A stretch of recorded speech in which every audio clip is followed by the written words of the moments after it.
Salmo de número 29.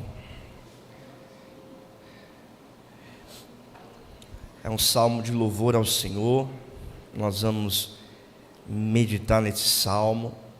É um salmo que nos convida a tributar ao Senhor louvor, glória ao seu nome. Salmo de número 29. Todos encontraram? Assim diz a palavra de Deus: tributai ao Senhor, filhos de Deus, tributai ao Senhor glória e força, tributai ao Senhor a glória devida ao seu nome, adorai o Senhor na beleza da santidade. Ouve-se a voz do Senhor sobre as águas, troveja o Deus da glória, o Senhor está sobre as muitas águas. A voz do Senhor é poderosa, a voz do Senhor é cheia de majestade, a voz do Senhor quebra os cedros, sim, o Senhor despedaça os cedros do Líbano, ele os faz saltar como um bezerro, o Líbano e o Sirion como bois selvagens. A voz do Senhor despede chamas de fogo, a voz do Senhor faz tremer o deserto, o Senhor faz tremer o deserto de Cádiz. A voz do Senhor faz dar cria às costas e desnuda os bosques, e no seu templo tudo diz glória. O Senhor preside aos dilúvios como rei, o Senhor presidirá para sempre. O Senhor dá força ao seu povo, o Senhor abençoa com paz ao seu povo. Vamos orar, feche os seus olhos. Peça ao Senhor a iluminação do Espírito Santo. Oremos. Pai amado, Pai querido, nós lemos a Tua palavra e te pedimos, ó Deus, que nesse momento o Senhor fale ao nosso coração por intermédio da Tua santa palavra. Pai, tem misericórdia de nós, perdoa os nossos pecados, ó Deus, e fala conosco mediante a pregação do Teu Evangelho. Abre, Senhor Deus, a nossa mente para compreender a Tua vontade revelada. Abre, Senhor Deus, também o nosso coração para sermos alimentados nesta manhã por Ti. Que possamos, ó Deus, nesta manhã sair daqui convictos de que ouvimos a Tua voz, de que fomos instruídos pelo Senhor, de que o Senhor nos ensinou, o Senhor nos corrigiu, nos repreendeu, como também nos educou na justiça. Nós te pedimos isso, fala conosco mediante a exposição da Tua palavra, assim nós oramos em nome de Jesus. Amém. Amém. Meus irmãos, há um autor chamado C.S. Lewis, escreveu um clássico da literatura cristã, não é? As Crônicas de Nárnia. Ele escreveu também um livro chamado Cristianismo Puro e Simples. E certa vez ele disse que o sofrimento é o megafone de Deus para um mundo ensurdecido.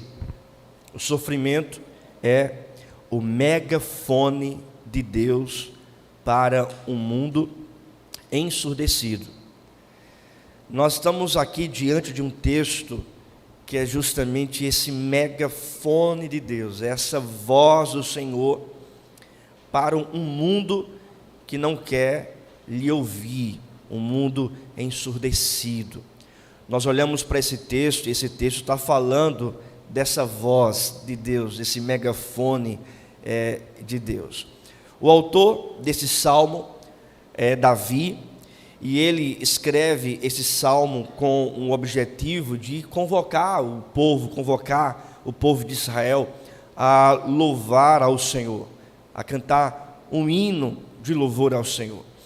O livro dos Salmos, ele tem vários tipos, de salmos. Há salmos de gratidão, há salmos, de ações de graça, há salmos de lamentações, há salmo também de romagem, de peregrinação, e há salmos de hinos de louvor. Esse salmo aqui é um salmo que faz parte dessa categoria de hinos de louvor ao Senhor. Geralmente esses salmos eles são divididos em 3 partes: uma convocação para o louvor, uma razão para esse louvor e uma reafirmação de fé. Esse salmo aqui não é diferente. Se você olhar para esse texto, para esse salmo, você vai perceber o verso 1 e o verso 2 é uma convocação do salmista Davi para louvar ao Senhor. Do verso 3 ao verso 9, o salmista Davi apresenta as razões pelas quais o povo deve responder a essa convocação, louvar a Deus. E no verso 10 e verso 11, o salmista Davi reafirma mais uma vez as verdades pelas quais o povo deve adorar a Deus. A gente olha para o verso 1, né, e o 2, onde há essa convocação. Mais do que um convite, Davi está convocando o povo, convocando a igreja para louvar a Deus. Ele diz: tributai ao Senhor, filhos de Deus, tributai ao Senhor glória e força, tributai ao Senhor a glória devida ao seu nome, adorai. Esses verbos, eles estão no imperativo e é uma convocação, é uma ordem. Vocês devem louvar a Deus, tributar louvores ao Senhor. A primeira frase nos conta quem deve prestar esse hino de louvor, esse atributo a Deus. Tributai ao Senhor quem? Filhos de Deus. Filhos de Deus, ou seja, quem deve louvar? Os filhos de Deus, a igreja, o povo do Senhor. Na segunda frase, que ainda aí no verso 1, ele indica o conteúdo do tributo. Tributai ao Senhor o quê? Glória e força. A Ele deve ser atribuído glória e força. A terceira frase que está aí no verso 2, tributai ao Senhor a glória devida ao seu nome. Essa terceira frase direciona o foco da dimensão desse tributo. A quem nós devemos tributar, né? A glória devida ao seu nome. Direciona o foco para uma dimensão desse louvor, uma dimensão desse tributo. Nós devemos adorar a glória devida, digna do seu nome. E a quarta frase que está aí na parte final do verso 2 é específica quando nós devemos louvar ao Senhor. E ele diz: adorai o Senhor na beleza da sua santidade, na beleza da santidade. Específica aqui quando se deve então prestar essa adoração, na manifestação da sua santidade, dos seus atos, da sua incomparabilidade, dos seus atributos, de quem Ele é.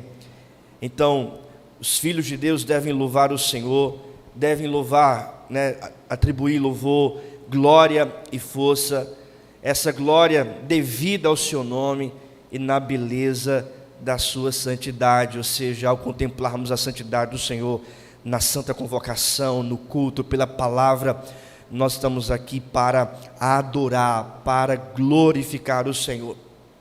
No verso 3 ao verso 9, então ele apresenta as razões, e no versículo 10 e 11 ele reafirma mais uma vez porque nós devemos louvar. Tudo isso ele está dizendo, nós devemos louvar ao Senhor por causa da sua voz, pela razão da revelação da sua voz. No versículo 3 ele diz: ouve-se a voz do Senhor sobre as águas. Versículo 4, a voz do Senhor. Verso 5, a voz do Senhor. Verso 7, a voz do Senhor. Verso 8, a voz do Senhor. Verso 9, a voz do Senhor. E o salmista aqui, ele está enfatizando a voz do Senhor. A razão pela qual a igreja, o povo de Deus deve louvar, aqui nesse salmo, está de acordo por causa da voz do Senhor. A razão reside na revelação da voz do Senhor.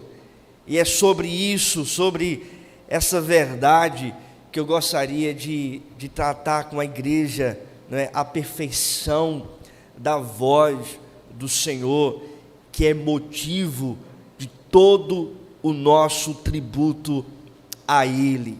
E a primeira verdade dessa voz, dessa sublime voz, dessa perfeita voz, é que essa voz, a voz do Senhor, revela a sua soberania inabalável. A voz do Senhor revela sua soberania inabalável.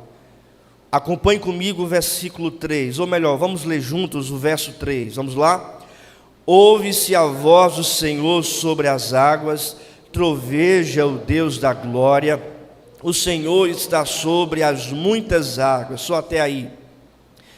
O salmista está apresentando essas muitas águas, o salmista está apresentando essa tempestade, e na verdade, todo esse salmo, a partir do verso 3, Davi apresenta essa tempestade que está assolando a terra. Ouve-se a voz do Senhor sobre as águas, troveja o Deus da glória. Há aqui muitas águas, e essas águas simbolizam tribulação. Essas águas apontam para uma tempestade, uma adversidade. Na poesia hebraica, muitas águas simbolizam as tribulações, as adversidades, as tempestades da vida, as tempestades que o povo enfrentava. Os salmos são construídos assim, com imagens, com algo que dá para a gente pensar, imaginar, e o salmista está apresentando essa imagem de trovões, relâmpagos, tempestades, para simbolizar as tribulações da vida. No entanto, Davi está dizendo: ouve-se a voz do Senhor sobre as muitas águas, troveja o Deus da glória, o Senhor está sobre as muitas águas. Ele não está debaixo dessa tempestade, nem muito menos no meio, da tempestade. Ele está acima da tempestade, ele está sobre as muitas águas, acima dessas águas que simbolizam as tribulações da vida. Em outras palavras, o salmista está apresentando a verdade de que em meio às tempestades da vida, nós devemos nos lembrar de que Ele é soberano, de que Ele está acima delas, de que Ele está acima das nossas adversidades, de que Ele está acima dos nossos problemas, de que Ele está acima dessas muitas águas que muitas vezes assolam a nossa vida. No verso 4, o salmista continua: a voz do Senhor é poderosa, a voz do Senhor é cheia de majestade. Essa expressão, poderosa e cheia de majestade, essas duas expressões são expressões adequadas para um rei, para alguém que é rei, senhor, que é digno de honraria. E aí o salmista está dizendo, a voz do Senhor é poderosa e é cheia de majestade, ou seja, é Ele quem reina, é Ele quem é digno de honra, é Ele que tem grandeza suprema, é Ele quem governa, é Ele quem conduz, Ele é soberano, Ele é poderoso, Ele é majestoso. Há uma explicação, desses dois versos, de um pastor que já faleceu, está na glória, mas foi um homem de Deus, um servo de Deus, chamado Eugene Peterson. Ele escreveu um livro, intitulado A Imagem de Deus, e nesse livro ele afirma que quando a voz do Senhor é revelada, o próprio Deus é revelado. Não tem como desassociar a palavra de Deus do próprio Deus. Quando nós olhamos, portanto, para esse salmo, para esses versos, quando o salmista está apresentando a voz do Senhor, ele está apresentando o próprio Deus. Quando o salmista diz que a voz do Senhor é cheia de majestade, é poderosa, ele está dizendo que o próprio Deus é cheio de majestade, que o próprio Deus é poderoso, que o próprio Deus está acima das muitas águas. Em outras palavras, meus irmãos, o salmista Davi aqui está apresentando essa verdade de que a voz do Senhor revela a soberania inabalável de Deus. Ele é soberano, está acima de todas as coisas e está acima de todas as nossas adversidades. As tempestades que assolam não somente a nossa vida, mas o mundo inteiro, as dificuldades que assolam o nosso país, as dificuldades que assolam o mundo de uma forma geral, Deus está acima delas. Deus é soberano. Deus não está medindo esforços com as adversidades que assolam a nossa terra e que assolam o mundo. Ele está acima de todas as coisas, governando, reinando, e tudo está debaixo do seu controle. E percebam, irmãos, diante dessa verdade, se Deus ele é soberano, se Deus ele reina, se Deus ele governa todas as coisas, eu lhes apresento duas implicações. Primeira implicação: descanse na soberania de Deus. Veja, se Ele é soberano, se Ele governa todas as coisas, se tudo que acontece está debaixo do seu controle, então nós não devemos temer, nós não devemos ficar desesperados diante das adversidades, angustiados por causa das tribulações, dos problemas. Nós devemos descansar no Senhor, sabendo que Ele tem cuidado de nós, que Ele não perdeu o controle da história, de que Ele tem conduzido a história de acordo com a sua soberania e de acordo com o seu reinado. Nós podemos, portanto, descansar na soberania de Deus, de que Ele tem sim conduzido todas as coisas e nós estamos debaixo dos seus cuidados. Um mal que tem assolado, não é, os nossos dias é a ansiedade. A minha esposa é psicóloga, né, e muitas pessoas, né, chegam para justamente tratar a ansiedade. A ansiedade é essa prisão ao amanhã, onde pessoas não conseguem dormir, onde pessoas não conseguem descansar mais, essa preocupação excessiva com o que vai ainda acontecer com o amanhã, tem tirado, infelizmente, o sono de muitas pessoas, tem tirado a paz de muitas pessoas. No entanto, descanse na soberania de Deus.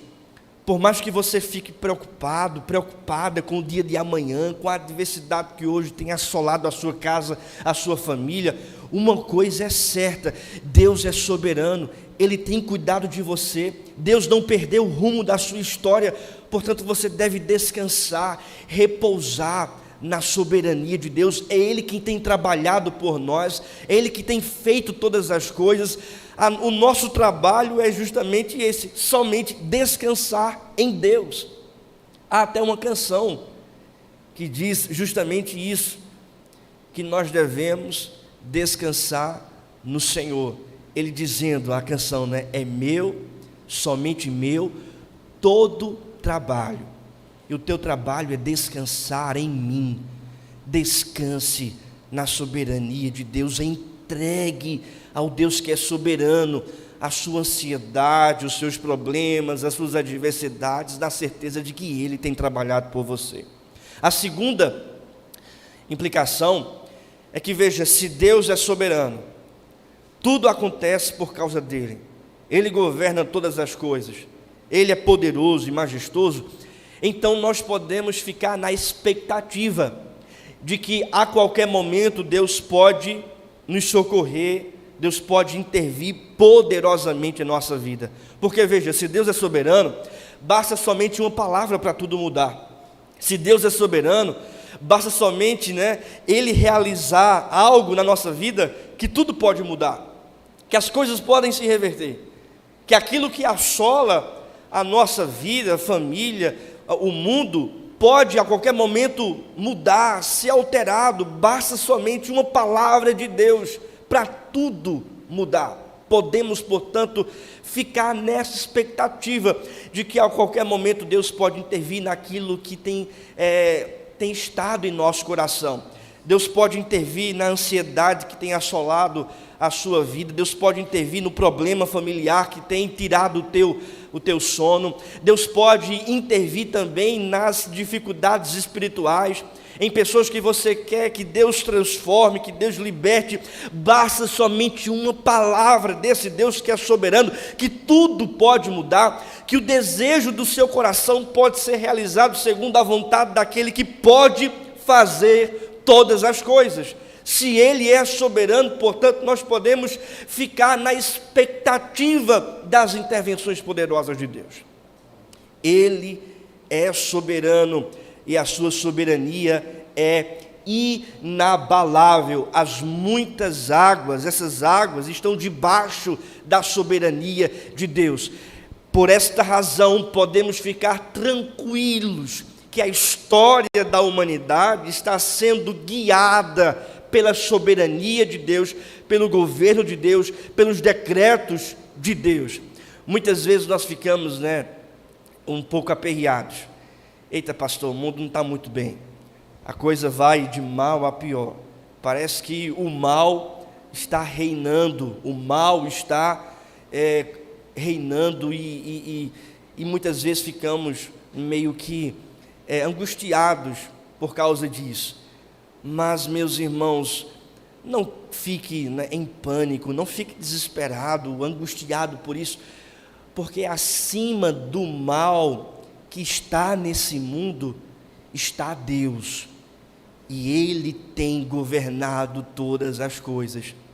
É Ele que tem conduzido toda a história, e tudo que está acontecendo está debaixo do controle e do governo absoluto de Deus. Supremo, de fato, somente é Deus. Nenhum rei deste mundo, nenhum governo deste mundo, nenhum supremo deste mundo pode abalar a vontade do Deus eterno, pode ir de encontro àquele que de fato é soberano. Somente Ele é cheio de majestade, somente Ele é poderoso, somente Ele está acima de tudo e de todos, e que ninguém pode abalar o seu governo, a sua soberania. Segunda verdade, meus irmãos, a voz do Senhor revela a sua providência eficaz. A voz do Senhor revela a sua providência eficaz. Vamos ler juntos o verso 5, em uma só voz, vamos lá? A voz do Senhor quebra os cedros, sim, o Senhor despedaça os cedros do Líbano, só até aí. A voz do Senhor quebra os cedros. A partir do verso 5, o salmista está apresentando essa providência de Deus. O que é a providência? Providência literalmente é a ação de Deus intervindo neste mundo, é a interferência de Deus aqui na terra, é a ação de Deus em nós.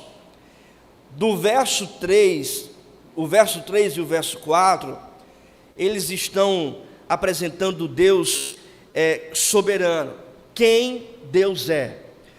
No verso 5 em diante, Davi está apresentando o que ele faz, a ação dele, a interferência dele. E é justamente a partir desse verso, do verso 5, que o salmista apresenta a providência eficaz do Senhor. A voz do Senhor quebra, veja, Ele quebra os cedros, Ele despedaça os cedros do Líbano. No verso 6, Ele os faz saltar como o bezerro, o Líbano e o Sirion. Verso 7, Ele despede. Verso 8, Ele faz tremer. Verso 8, faz tremer. Verso 9, Ele faz dar cria, Ele desnuda. percebam que os verbos aqui, eles apresentam uma ação imediata de Deus. Ele faz, Ele quem faz, é a ação de Deus neste mundo, é a providência, né, eficaz de Deus nesse mundo. E que providência é essa? A providência aqui não é uma providência, não é, do sol chegando para aquecer a terra, ou da chuva, da garoa, né, que vem para regar o solo, para que a planta cresça e para que o fruto, né, seja apresentado. A providência, a intervenção aqui não é essa, mas a providência, a intervenção aqui é de tempestade, é de cedros que são quebrados, é de uma grande tempestade, é de um Deus que quebra, é de um Deus que faz tremer, é de um Deus que despede, é de um Deus que faz dar cria às costas, é um Deus que desnuda os bosques, é um Deus que despede chamas, não é, de fogo. Não são intervenções no sentido de agradáveis do ponto de vista humano, mas são intervenções de um Deus que quebra, que despede chamas de fogo, que faz saltar, né, os montes como bezerros, que de alguém que quebra, que faz dar cria, que desnuda. Ou seja, é essa tempestade que o salmista aqui está apresentando. A providência de Deus aqui, portanto, nesse texto, é a providência de um Senhor que está intervindo nessa tempestade, mandando essa tempestade para a terra. De acordo com João Calvino, comentando esse texto, reformador de Genebra, ele diz que o propósito de Davi não é agradar os homens, mas o propósito de Davi é de subjugar pelo temor os obstinados, de subjugar, de juízo, de intervenções que vêm com disciplina para este mundo. E quando a gente olha para a história, não é, da humanidade, nós percebemos, por exemplo, o caos que assola a terra, as tempestades, até mesmo a pandemia. Todas essas tempestades, essas adversidades estavam sim, estão debaixo do controle de Deus, fazem parte também da providência de Deus. E essa providência, diz o texto, ele quebra os cedros do Líbano. Os cedros do Líbano, irmãos, é uma planta que nos primeiros anos ela cresce pouco, no entanto as suas raízes já estão bem fincadas a metros no solo. Ao longo dos anos essa árvore cresce a 40 metros de altura e é uma árvore gigante, uma árvore que é símbolo de majestade, de força, de poder. Não é qualquer pessoa que consegue tirar essa árvore, ninguém consegue. Nenhum homem pode chegar e cortar essa árvore ou arrancar do solo, porque essa árvore é bem fincada no solo. No entanto, o salmista está dizendo, Deus quebra os cedros do Líbano. Essa árvore que é símbolo de força, de poder para os homens, para Deus não é nada. Ele quebra os cedros do Líbano. O Senhor despedaça os cedros do Líbano. Verso 6, ele os faz saltar como um bezerro, o Líbano e o Sirion, como bois selvagens. O Líbano e o Sirion são dois montes lá na Palestina, que para aquela época era também símbolo de força. O monte está lá, fixo, né? E isso, para a cultura hebraica, é símbolo de força, de firmeza, de algo imutável. O salmista está dizendo, Deus faz saltar esses montes como um boi selvagem. Aquilo que é símbolo de imutabilidade, de força, de potência, para Deus não é nada. Ele faz saltar esses montes, como um boi selvagem. O Senhor despede chamas de fogo. O Senhor faz tremer o deserto que é parado, o deserto que é símbolo também de algo imponente para a cultura hebraica, para Deus, Ele faz tremer aquilo ali.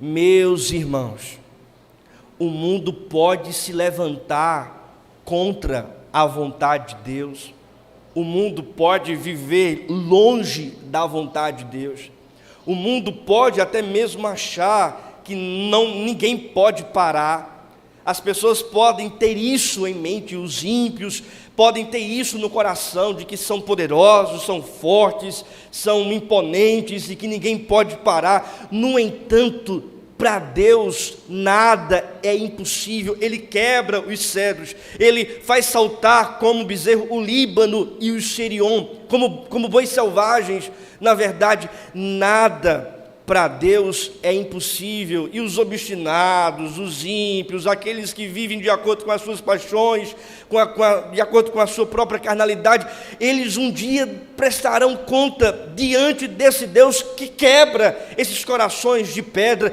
diante desse Deus que faz tremer essas pessoas que se acham, não é, todas poderosas. Diante de Deus, o próprio Senhor um dia também vai subjugar todos aqueles que não se curvam e não se dobram diante da majestade de Deus. Ele também faz isso conosco, porque muitas vezes nós estamos como cedro, que não quer se curvar. Ele vem até nós e nos quebra, para que a gente se curve à sua majestade.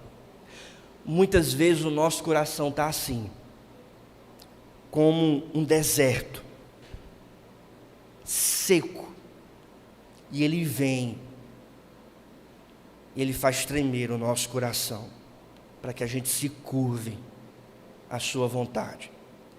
E o que é que Ele usa para quebrar o cedro do nosso coração? O que é que Ele usa para fazer tremer o deserto do nosso coração? O que é que Ele faz?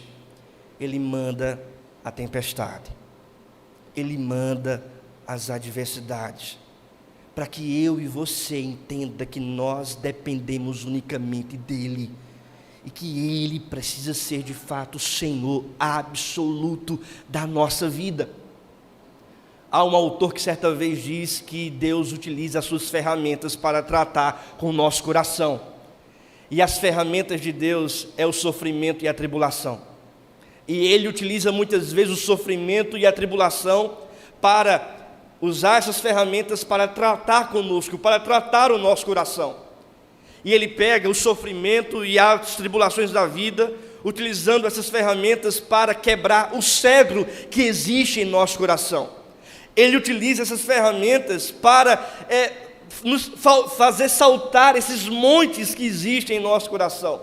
Ele utiliza muitas vezes essas ferramentas da tribulação e do sofrimento para fazer tremer o deserto que muitas vezes nós criamos em nosso coração. As tempestades da vida têm um cunho pedagógico da parte de Deus, que é tratar o nosso coração.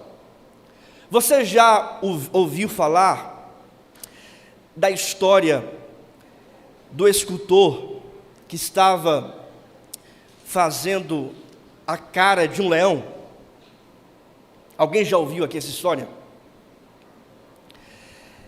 Certa vez o escultor estava ali com as suas ferramentas, esculpindo numa pedra a cabeça de um leão, o rosto de um leão. Só que chegou o curioso, passando ali, o curioso olhou para aquele escultor, para aquela pedra, e disse: o que é que o senhor está fazendo aí? O escultor respondeu: estou fazendo a cabeça de um leão, o rosto de um leão. E aí o curioso disse: como é que o senhor está fazendo isso? Porque essa pedra não tem nada a ver com o leão. Como é que o senhor vai fazer aí? E aí o escultor respondeu: eu vou tirar da pedra tudo aquilo que não se parece com o rosto de um leão. Ele pegou as ferramentas e começou a bater. E ele começou a bater. Ele começou a bater na pedra, tirando tudo na pedra que não se parece com o rosto de um leão. Ele começou a esculpir aquela pedra, batendo naquela pedra com as suas ferramentas, tirando daquela pedra tudo aquilo que não se parecia com o rosto de um leão. No final, o curioso percebeu que de fato estava ali um rosto belíssimo de um leão. E é justamente isso que o nosso Deus faz conosco. Ele pega as suas ferramentas, que são as tempestades da vida, as tribulações da vida, e Ele vai também com essas ferramentas batendo em nosso coração, tirando de nós tudo aquilo que não se parece com Cristo, a fim de que eu e você estejamos de acordo com a sua imagem, de acordo com a sua vontade. E Ele vai com as suas ferramentas batendo em nós, tirando tudo aquilo que não se parece com Cristo. Eu sei que dói, eu sei que muitas vezes causa tristeza, lágrimas, mas Ele está bem empenhado em fazer isso, de tirar de nós tudo aquilo que não se parece com Cristo. Ele utiliza as ferramentas como providência eficaz para tratar conosco e nos fazer parecidos com Ele. É justamente isso que o apóstolo Paulo disse: todas as coisas cooperam para o bem daqueles que amam a Deus. Que bem é esse? E ele diz: e aos que predestinou para serem conformes à imagem do seu Filho. Esse bem, meus irmãos, é de sermos a imagem de Cristo, como disse C.S. Lewis, Jesus cópias, cópias de Jesus aqui neste mundo. E Ele utiliza essas tempestades. Mais que isso, irmãos, essas tempestades revelam também a graça do Senhor, porque veja o que diz no verso 9: a voz do Senhor faz dar cria às costas e desnuda os bosques, e no seu templo tudo diz o quê? Glória. Em meio à tempestade também acontece vida, faz dar cria às costas. Em meio à tempestade também há louvor, porque no seu templo tudo diz glória. Em meio à tempestade, nós percebemos as intervenções de Deus, essas intervenções que são graciosas para com a nossa vida. Porque até mesmo, irmãos, os problemas e as tribulações, como disse Santo Agostinho, são transformadas em um bem maior na vida dos crentes. O mal que nos assola, as tempestades que vêm sobre nós, elas cooperam em nós para um bem maior planejado por Deus. Brota vida em meio à tribulação, brota força em meio à tribulação, resistência em meio à tribulação, perseverança em meio à tribulação. Saímos mais fortes em meio à tribulação. Podemos também aconselhar aqueles que, porventura, passarão também pelas mesmas coisas por causa da tribulação. Na vida da igreja, do povo de Deus, o povo de Deus sempre passou pelas tribulações, mas em meio às tribulações, algemas são destruídas, libertação acontece, vida brota, a bênção de Deus chega, um bem maior acontece. E o que me chama mais a atenção é que em meio a essa tempestade, no seu templo, o salmista Davi diz: tudo diz glória. Tudo diz glória. Eu pergunto para você: Aonde em que momento foi em que de fato vimos a glória de Deus? No seu templo, tudo diz glória. Em que momento da história a glória de Deus, ela aparece visivelmente para os homens? Em que momento da história o povo contemplou a imagem perfeita da glória de Deus, quando diz no seu templo, tudo diz glória? Eu faço também outra pergunta: que voz é essa? Porque o tempo todo o salmista está dizendo: a voz do Senhor, a voz do Senhor, a voz do Senhor, e no seu templo tudo diz glória. Quem é a voz de Deus? Quem é o verbo de Deus? Quem é a palavra de Deus? No Evangelho segundo João, no capítulo 1, versículo 1, diz: no princípio era o verbo, e o verbo estava com Deus, e o verbo era Deus. No princípio era a voz estava com Deus, e a voz era Deus. Ele estava no princípio com Deus. Todas as coisas foram feitas por intermédio dele, e sem ele nada do que foi feito se fez. E no versículo 10, diz o texto: o verbo estava no mundo, o mundo foi feito por intermédio dele, mas o mundo não o conheceu. Veio para o que era seu, e os seus não receberam. Mas a todos quantos receberam, deu-lhes o poder de serem feitos filhos de Deus, a saber, aos que creem em seu nome, os quais não nasceram do sangue, nem da vontade da carne, nem da vontade do homem, mas de Deus. No versículo 14, em João 1, diz o texto: e o verbo se fez carne, e habitou entre nós, cheio de graça e de verdade, e vimos a glória, vimos a sua glória, a glória do unigênito do Pai. E no seu templo, diz Davi, tudo diz glória. Essa voz, esse verbo e essa glória tem um nome, se chama Jesus Cristo de Nazaré. Por meio da tempestade que ele recebeu na cruz do Calvário, por meio da sua obra, da sua obediência, do que ele fez, todos nós dizemos glória. Vimos a sua glória. Por meio da sua obra nós recebemos vida. Por meio da sua obra somos perdoados. Por meio da sua obra, nenhuma tempestade duradoura e eterna pode estar em nós, porque Cristo já recebeu essa tempestade por nós. No seu templo, no mundo, tudo diz glória. Ele é a perfeita providência de Deus. Perfeita providência de Deus. Terceira e última verdade: a voz do Senhor revela sua segurança eterna.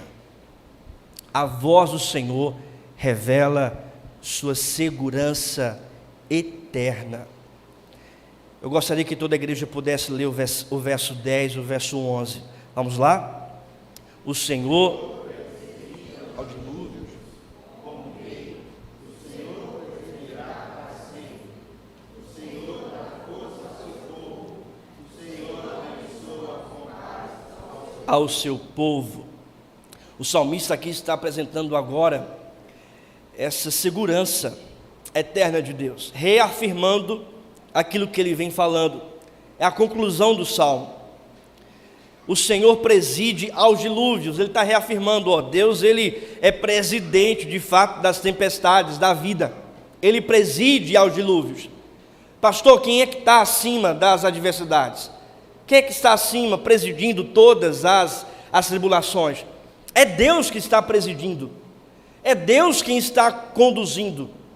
É Deus quem controla, quem governa, quem preside aos dilúvios. Ele, de fato, é esse presidente que está presidindo, que está governando, que está conduzindo como rei, diz o texto. O Senhor presidirá para sempre.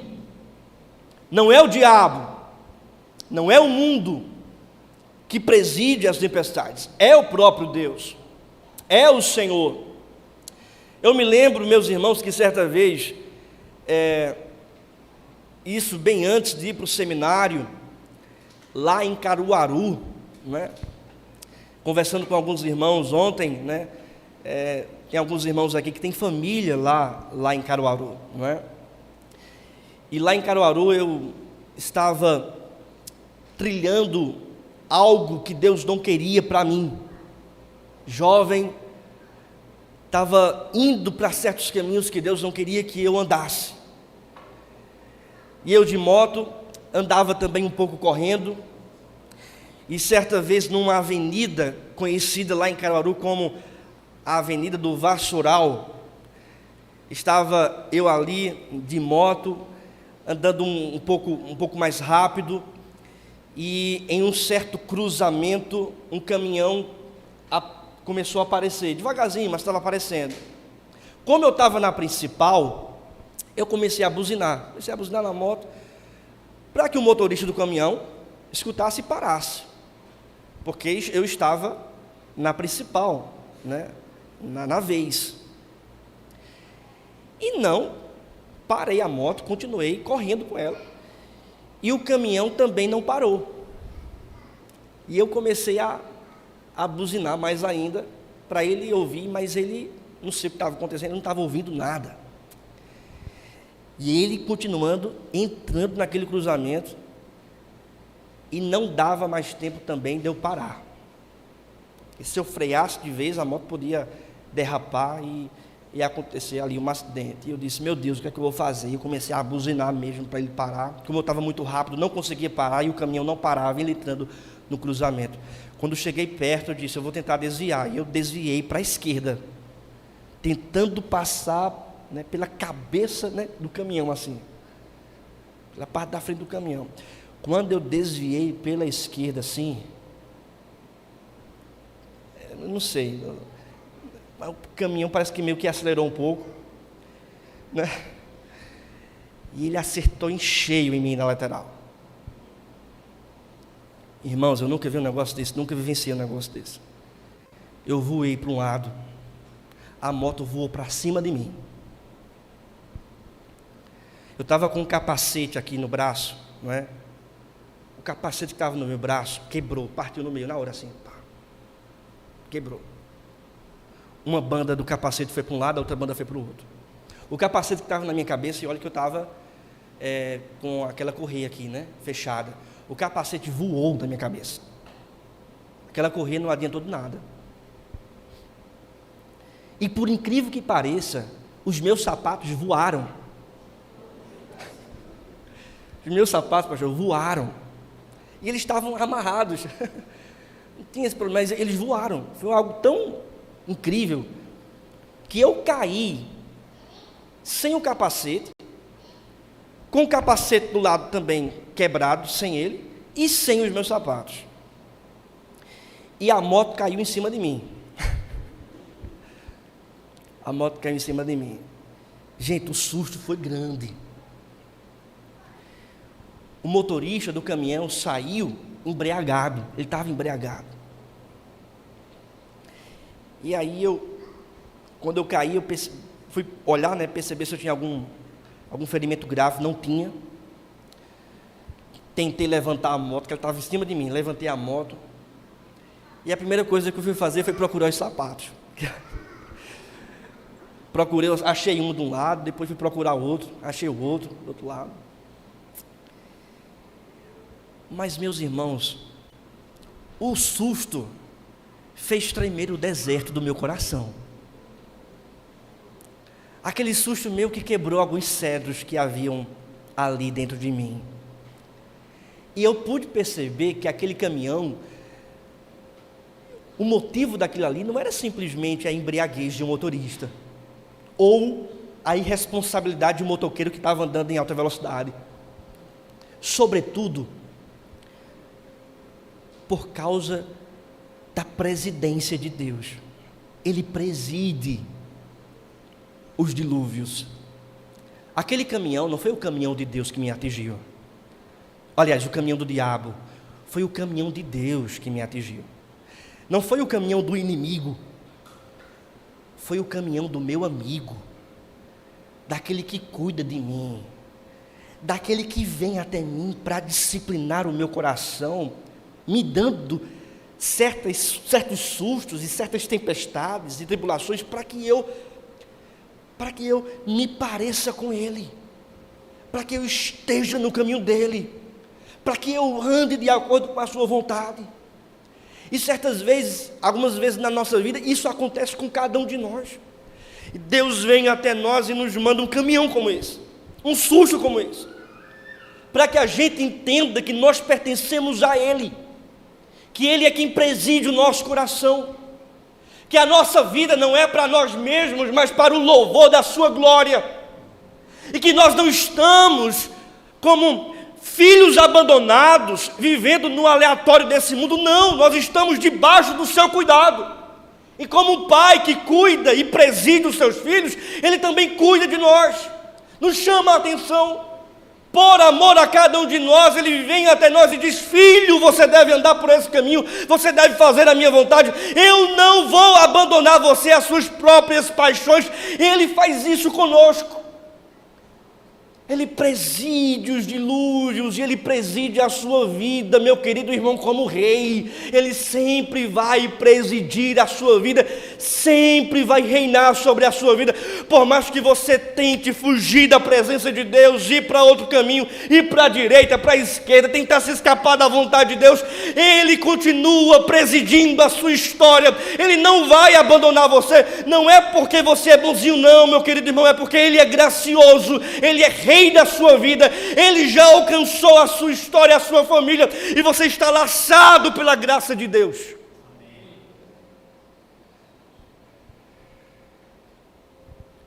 Ele preside e vai continuar presidindo, queira você goste ou não. Você já foi alcançado pela graça de Deus e acabou, ponto final. Ele vai preservar você com as tempestades, com as ferramentas. É Ele quem preside o dilúvio. No entanto, versículo 11, como é que termina? O Senhor dá força ao seu povo, o Senhor abençoa com paz ao seu povo. Em meio aos dilúvios, Ele dá força, Ele abençoa com paz. Você está seguro. Irmãos, prestem atenção, nós estamos seguros. O mundo está ruim, você está seguro em Deus. Ele te dá força, Ele te dá paz. Você está exatamente onde Deus quer que você esteja. Ele jamais vai te abandonar, Ele segura você. Essa é a segurança eterna de Deus. Ele dá força, Ele dá paz. Quem é que pode ter paz em um momento de tempestade? Somente o povo de Deus tem paz. Como é que a irmã pode louvar a Deus passando por adversidade? Porque Deus dá paz em meio à adversidade. Como é que alguém pode dormir tranquilo passando por problemas? É porque Deus dá paz em meio aos problemas. Como é que alguém pode dormir tranquilo em meio à guerra? Deus dá paz em meio à guerra.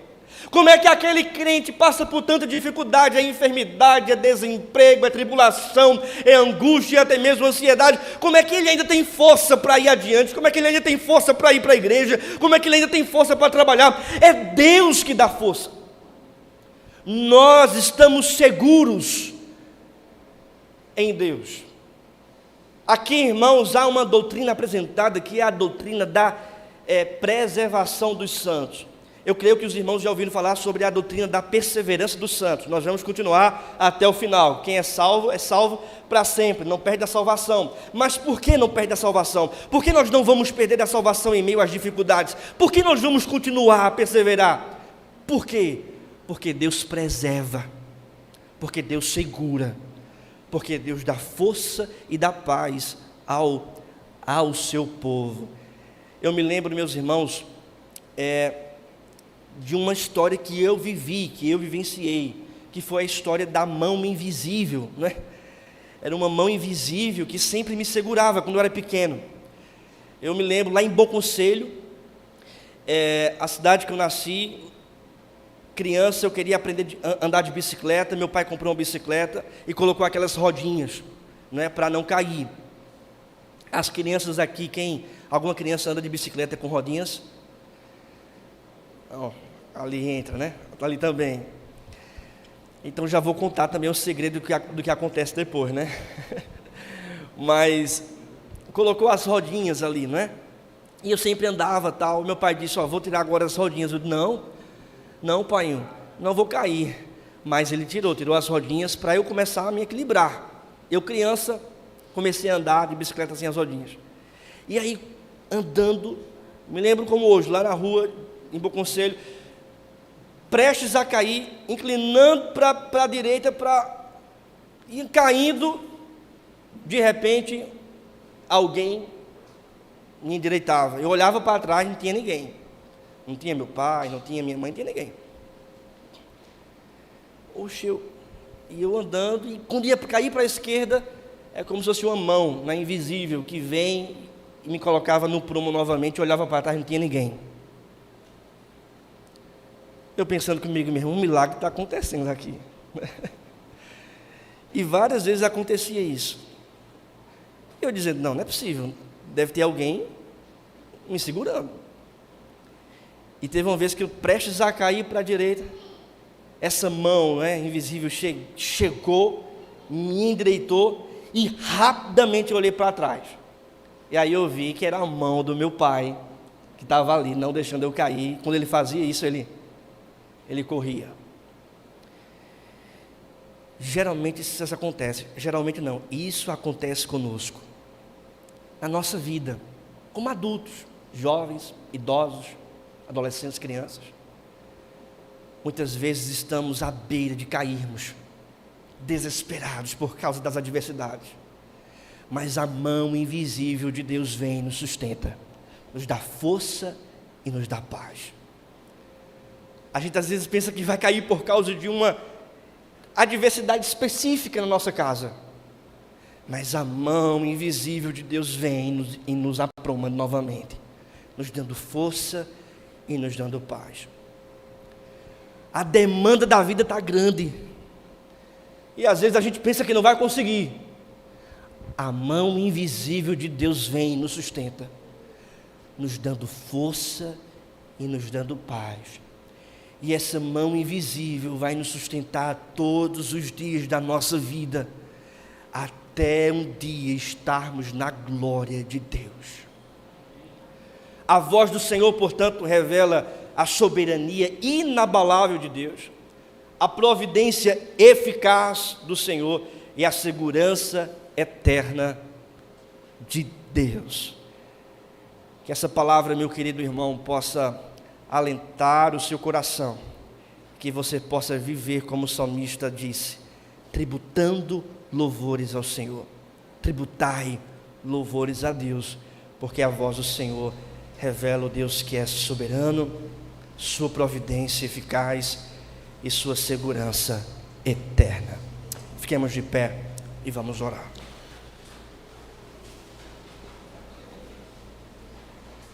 Feche os seus olhos.